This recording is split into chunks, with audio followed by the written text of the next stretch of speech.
Alright guys, well, the Panthers have drafted Matt Corral. I know I'm a little bit late to these draftings, but I should have like the draft grades out of the first round picks out by probably Monday, most likely, and I will have more content coming out in the NBA playoff prediction and more NBA content.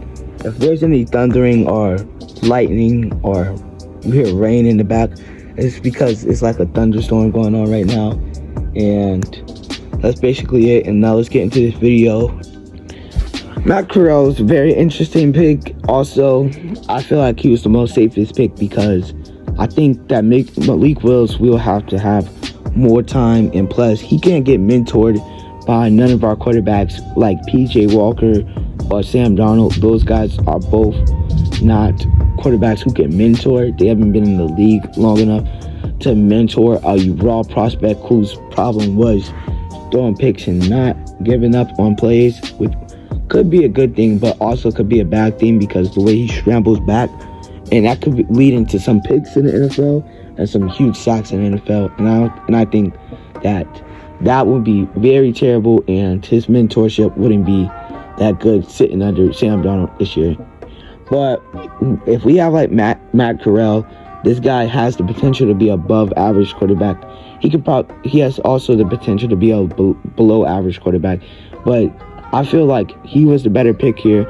And I'm glad that the Panthers actually took this guy because he reminds you more of a Cam Newton when he runs the ball, because he can get physical and he has a big body, and also he's very accurate, but his arm, he could show off. He flashed some of that in college, but he's very an accurate thrower, as you can see in the film, like playing in the back.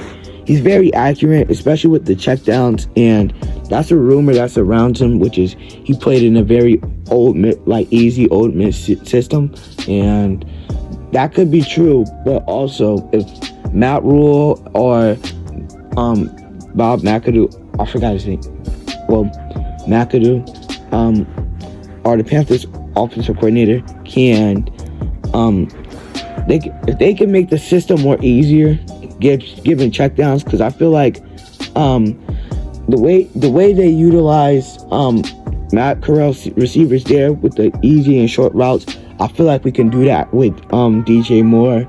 I feel like we can put Terrence Marshall more in the game plan, and Robbie Anderson could be that deep threat that he's supposed to be, but he really wasn't that good last year because he was playing with Sam Darnold. But I feel like he can be the deep threat that we need because, like I said, Matt Corral did flash that arm off in college, and I feel like DJ Moore is one of the best yak receivers, because if you look at DJ Moore's film, you can just see like this guy can run. If you see that play that when he played against the Cowboys, how he stays on his feet, and he's a very physical wide receiver, and I think that could be one of Matt Corral's best receivers.